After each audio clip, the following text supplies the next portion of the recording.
gonna get run over here on the Weege show, but I don't want to let the real winner today get away. I don't want to let the real winner today get away. I mean, you engineered Ricki Gilmore a 1-1 for your guy, so are you the real winner? Is it all you? No, it's all Eli. How much credit? None. We just ride his coattails. Okay. Yeah. He's a bad dude on sand. Yeah, he can win. He's just gonna win on anything.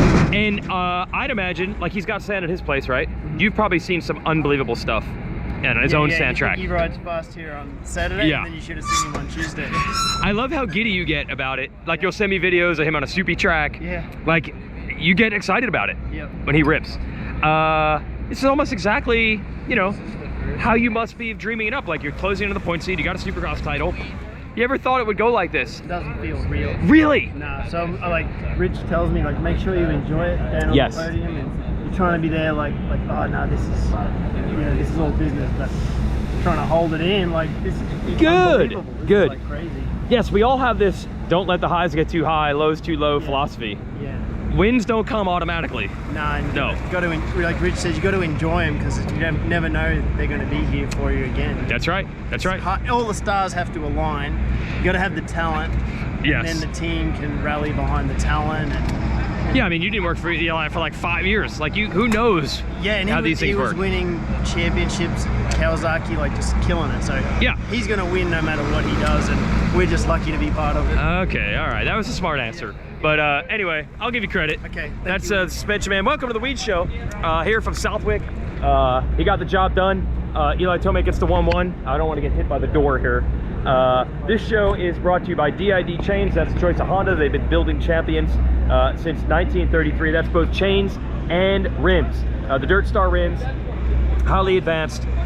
Less chance you're going to break them, so maybe upgrade the rims on your bike. They're the choice of Team Honda, and the chains as well. And Honda, hey, the only thing they need to do is keep working with the throttle jockey folks on the number plate back routes, because Hunter Lawrence's red plate will be back to the black. It was an absolute inverse for the Lawrence brothers compared to where they were last year at this race, and also where they were coming in. Hunter Lawrence actually had a worse day. He scored 28 points. Jet scored 25 last week, even with a DNF. He actually has a bigger deficit now than the lead he had coming in. It just didn't go his way right from the start. Like, literally, bad jump off the gate in moto number 1. He got buried, came into it, crashed with Styles Robertson. Apparently he was very upset about that, because they were grabbing each other's helmets and yelling and screaming and threatening to fight each other at the end of the first moto. And then that effort for Hunter to try to come back from the bad start and the crash with Robertson, he was clearly spent in Moto 2. That's something you only really see at Southwick, where even the fittest riders, if they have a big load in Moto 1, they're done when it comes to Moto number 2, as far as 20-minute mark usually. And bad day for Hunter, who I think went 6-8. And Jet goes 1-1. Made it look pretty easy. There were some challengers and some challenges. Levi Kitchen has proven again, if he can just get a start, he can run up front. He's had 2 good starts this year, and he's had 2 good motos. One a moto win in Colorado. Yeah. Hey, you motivated your guy. It was all in here? Yeah. You just fire him up, and he's on the podium. Do you motivate your guys? Yeah, Aaron Plessinger on the podium today. How about that? Like a whole nother rider in the second moto. Totally different level, like 30% better than he's been in any other race this year. Raj, you raced this track back in the day? Did you ever race here? No. This wasn't ever Trans AMA or anything like that? Oh, okay. But what would have been first year? I've been coming here since 81. 81, okay. The original Honda days for you. Wow. Does it even seem the same though? Or is it all? It's more open today. There used to be more tree cover. And, oh yeah, yeah. And actually the track is prepped more to start the day than it ever was in the 80s. Used to come in and it was rough. Yeah, it was rougher to start. Yeah, okay. Plessinger, what switch flipped there? Honestly, our bike has been basically the same. Yep, so it's not that. But I think Plessinger, the biggest thing, he doesn't believe in himself that he can do it. I see. And he doesn't believe in the bike maybe also. And Ian has been working and working on him and trying to tell him that you can do it. And the second moto, he actually had the fastest lap time of the field. Really? Yeah, Wow. not by much, but he was the fastest. That says something. And you saw how long he stayed with Eli. Oh, yeah. To stay with Eli on this track, you have to get up early, you know. yeah, exactly. Yeah, so now, does that help him believe a little more? It should, you know, for sure it should. Yeah. And I'm sure deep inside he was really happy. Yeah. Yeah. That's good. And we all happy for him and for the team. That's awesome. You still Motocross the Nations guy? You still involved? You still the guy? Still involved, yeah. Okay. I haven't heard, no one said anything officially. Next week the plan is to have a plan by the end of the weekend. Okay.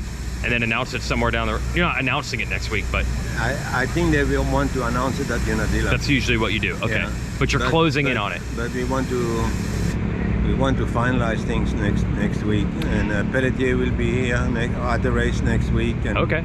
And the people that concerned have been thinking about it. You know, it's not like we have completely forgot about it. I think every potential rider and his crew have been thinking about it already and have a basic idea of. Yeah, you're not surprising anybody at this point. No, I don't think so. Is it easier?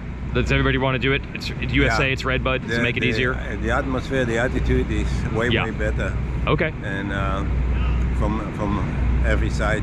Yeah. So I'm really happy about that, and we really need to go back and take it back, you know. Oh, yeah.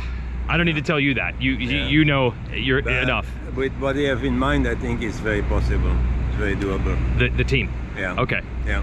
I'll talk to you off the record about that at some point, because it's a little early. Right. Thanks, Roger. Yep. Been here since '81. That actually is like not that much time in Roger DeCoster years, because I don't know if you folks remember this. Roger DeCoster was one of the greatest motocross racers himself. He's just known as the team guy these days, but he is the 5-time 500cc world champion from the 1970s, when the 500cc world championship was the unquestioned premier championship in the sport. And he also won 4 Trans AMA championships, battling tooth and nail with Bob Hanna back in the day. But now we just think of him as team guy and Team USA guy. So Plessinger really turned it around. The second moto was phenomenal. Yeah, Mitch, you got enough love. You got enough love. Woo! Hey, let's find. Remember this guy?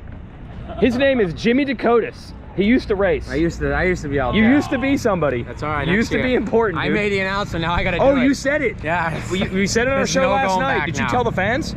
Some of them, yeah. You Anyone did. that asked, I did. I didn't Oh make it boy. Okay, so Jimmy D, you're gonna race this national. I'm racing this next year. Yeah, so you were the Lyme's disease really made it tough on you that last couple of years of JGR. Yeah. And you're starting to come back around. Yeah, I'm actually like, my testing now says I'm actually negative for Lyme, which is unbelievable because I went through 3 years of, once I actually got diagnosed was when I was on Geico, and then they didn't re-sign me.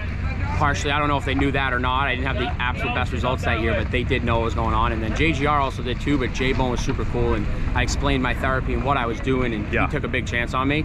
But those 3 years while racing, like I remember even in Seattle, I got a podium, and after I had the most severe anxiety, and I was shaking, and it was like, I'm like, man, this is one of the highlights of my career, and I feel so horrible. Why? It didn't affect you mentally. It did later on. Once I couldn't physically do what I wanted to do, then the mental went. Okay. And that's when I called it quits, because I was behind my reaction time and stuff like that. Yep. But then as soon as I actually retired, I did that SOT treatment we talked about on the pre-show, and then that's basically changed my life. And now I'm like, I could go do this again, but me and my wife, we started up our touch-up business, and now I'm just doing that, and I'm making more, hopefully more this year than I have ever racing a dirt bike. Oh, nice, okay. So it's been a good transition for me, and I love the game of golf, so that helps me on my free time. It's actually weird that a lot of the moto dudes with these crazy ADHD, they like hitting a stupid golf ball. I don't get it, but we all do. So that's been like kind of keeping me going, and then now I've been helping Harrington and Kyle Murdoch. He actually just got 18 first points he ever scored. And so I'm doing that all just for fun. No, I'm not charging those guys or anything. I get out of work early on a Wednesday or Tuesday, and we go do motos, and I can hang in there with them. So I still got it a little bit. I gotta get comfortable again. I gotta ride. I gotta put in the time. So and I wouldn't have been base. ready this year to do it. So I really wanted to do Foxborough next year, but I don't think we're going to go there. So I'll do it in 2 years. But yeah, the plan they usually go every the other. plan is this, and then maybe the following year I'll do Daytona and Foxborough or something like that. But I'm never going to take this as my job again. I'll never sign to it. I don't care if I came out here and won a race. It's probably not going to happen. But, but you're if I not did that, doing I would that. never sign to a team. I don't want to be there again. That's just not where I want to be mentally. So, but I want to come out here and put a show on for everyone because I feel like I hear one thing, but Foxborough I never got to race. It really irks me. I really wanted to race my home race. So once that comes around, I'm going to train, put in effort, get some FC suspension from Ziggy, and put the work in and give it my best effort and see what happens. Because look, fun with it. all the Rippas we think of them as Southwick experts, but honestly, your better results always came in Supercross. They came at different tracks. Yeah, Supercross for sure. Yes. Yeah, I was a lot better Supercross guy than Moto.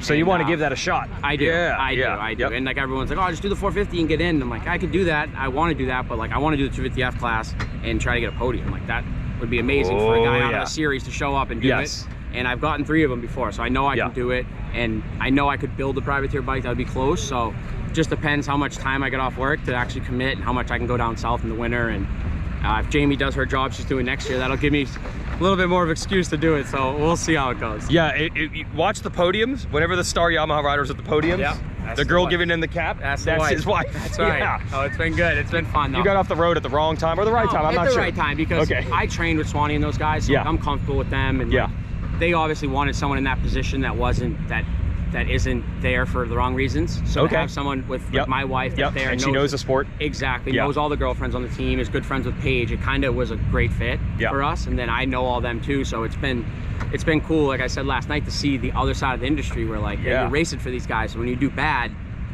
they're nice to you, but it's not the same. Where now it's like I'm not racing for any of these guys. They're all my friends, and my wife works with them, and it's been a cool environment. It's been cool to see. It's made me love the sport more and enjoy it being here, and not so bitter about what the sport didn't give me, you know, and what I left the sport, because I obviously didn't leave with a honeypot of money or anything like that. Yeah, I put everything back into it, and I was feeling sick. So yeah, I was a little bitter on the sport. So now I'm like, I'm thankful, and I see the other side of the sport, and it feels amazing. It really does. I'm just blessed to be out here. I really am. Positive vibes. I'm all pumped up. Thanks, man. Jimmy Decotis, watcher of the National next year.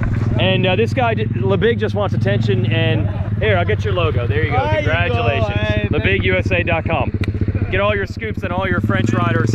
And speaking of that, I talked to Star Racing. The goal is for Dylan Ferrandis. They hope the last 4 rounds, he's going to race some races. Maybe the last 2, maybe the last 1. As of now, the points, as you know, are very close. You know, Star doesn't mess around. They want Ferrandis out here to maybe get between Tomac and Sexton in points. So we should still see the #1 out here, and they are confident that he's not just going to come back and be like working his way back into shape and be getting 5th places. They think he can come back and win. So that'll be a nice shakeup for the series down the stretch.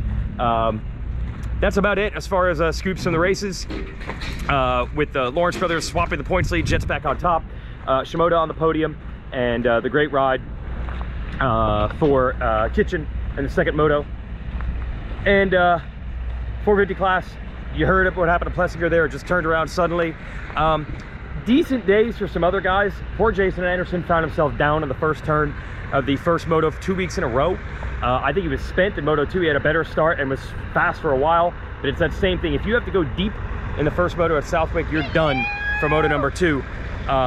More so than on other tracks. And even Eli Tomac himself said on the podium his legs were shot, and Tomac was managing it the whole way. But he's just beast mode at this track, and it's pretty well known that Tomac's probably not going to race motocross next year.